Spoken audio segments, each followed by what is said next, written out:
Okay, I'm Rich Killblane again with Virginia Aikido, and I have my sparring partner Amanda Olmstead.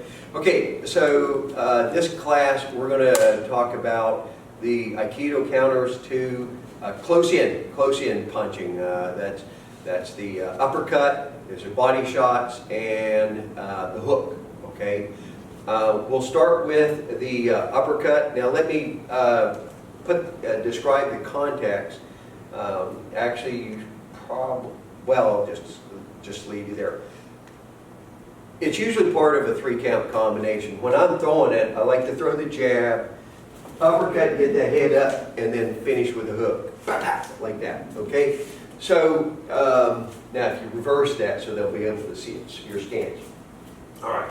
The counter is really easy. Just move out of the way and get that kotegaeshi. Here, there, and there. Okay. Now she hesitated a little bit because she was wanting to show one of the problems we have with it. Okay, so now there. This is where you can get stuck. Okay. Now you can finish that. We had the video on kotegaeshi where you walk through and all. Yeah. All right. So switch your stance. So now tell us what you have to do to make this work. I have to turn this way, as far as he's willing to go, and then it's fairly easy to go the other way. And what does it do to my body? Gets him over that foot. Yeah, now you're taking me further than I want to go. Yeah. Okay, now so punch, uppercut. There it is. If you get me balanced over that lead foot, and how do you get me balanced over the lead foot? Sometimes I can get it just by turning, but if that's not enough, I can also row forward. Yeah. Whatever you do to your body usually happens in mine. So if you're, let's do this one. If you're shifting to your lead foot, I'm over my lead foot. Okay? Now, there's two types of body shots, body punches. There is the straight, okay? And I'm going to show you the difference between how I see that in a fight versus what Aikido trains at. And the others is more of a boxer, where if my target here would be the rib cage or the solar plexus or the liver. Okay. Now, in karate, in Aikido, it's based on the counter to the karate punch, which is here. Boom. Okay? Kotegaeshi. Boom. Yeah. Got plenty of time to get out of the way here. There we go. But This is why I like fighting at a different distance. But when someone tried to hit me in the body, when I'm in sparring, and I've sparred with some Muay Thai guys, it's in close. And I don't have time to move my body out of the way. And they like to shoot shin straight, and they have a combination which is usually kick, punch. But it gets in close, and I hardly have time to get out of the way. So what we found is the best thing to do is jam it, okay? How does this work? So basically you're blocking it, but you want to get your fingers pointed to the center and you want to rest on that. So right in the prickly elbow there. Yeah. And you'll notice how your punch, yeah, so you want your elbow here. What you don't want is that. I'll get hit. Mm-hmm. She was nice, okay? Yeah, so I found that worked, but then there's no Aikido move out of it. So what we found that works, yes, is cut down like that. Now, this punch, we couldn't find anything out of, but from this one, yes. Now, and so what is the technique? Tenshin.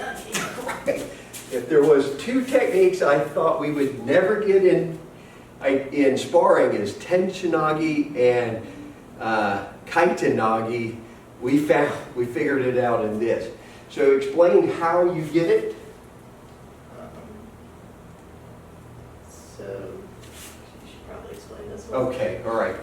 If my legs are stiff, and I repeat this in a lot of the previous videos, is being able to move your center along 3 axes. If my legs are stiff and rigid and she punches, it's just a jam or a block, okay?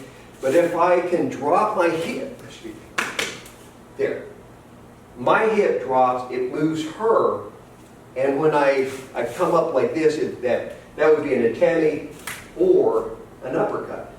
Now, she's pulled that off in sparring with me. It hasn't been in any of the videos we've shown, but it actually works. Yeah. And then all she has to do is, once she gets me balanced, is walk through. Okay? And as we're trying to figure out, like, oh, this seems to work. What is this? This is tenshin nage, okay? As we said, it's, and we usually line up more of a gakuhami again, so we can move, stay outside that. So if they throw the straight punch there, that tends to take my balance. Now, boxer is going to punch circularly.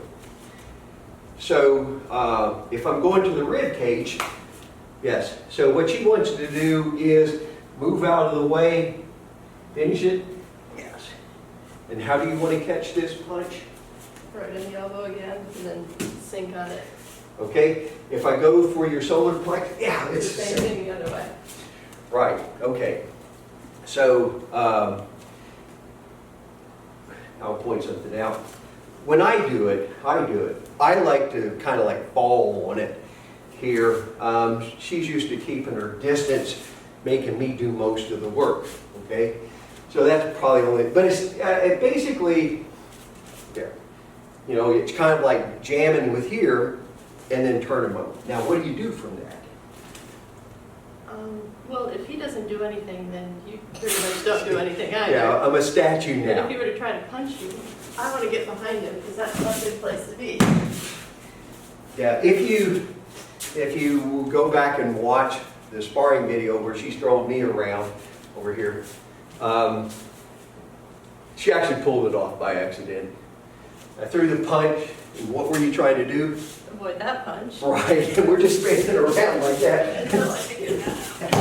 Yeah, so yeah, you can get kaiten nage. Oh, and when you usually think of kaiten nage, it's out here. I never thought we could ever catch it out there. The traditional, yes, this is going to work much better. Now, show the pin. Show the pin. Okay, so switch. Which one? Both. Both Okay. pins. Okay. Boom. So there is the kaiten nage pin. I get its head down, and then I kind of screw this in into the ground. And then the other one is actually knee Killblane. So it's just straight down. Yeah. Yeah, that Nikyo probably is the more powerful one, at least from my perspective. It seems easier from my perspective too. Okay, all right. So the fourth attack is the hook. Now let me explain. We've talked about the roundhouse punch. It's reaching out there, or the overhand. The hook, I don't like to drop that arm more than a 90-degree angle right here. And what I usually do is slide in and punch like that. Now, in the blending video, you're going to see her literally disappear and pop up behind me. Okay? Oh, yes. All right. Now, the way, okay, what's the difference between how you respond to a hook versus me? I generally go down. And then come up.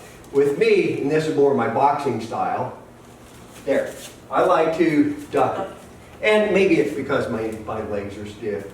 So I duck and I come up closer so I can actually do this one so they can see it.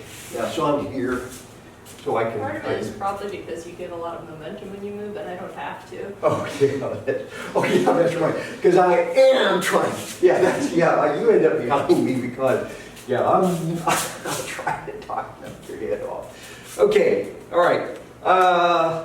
Anything else you want to add on that? Well, I think that's it. Okay, once again, guys, give it a try. The trick to the tenshin nage is how you move your lower body, okay? Relax your knees and it'll relax the rest of your body. If your knees are stiff, all you can do is just kind of like pivot like this, all right? So anyway, play with it.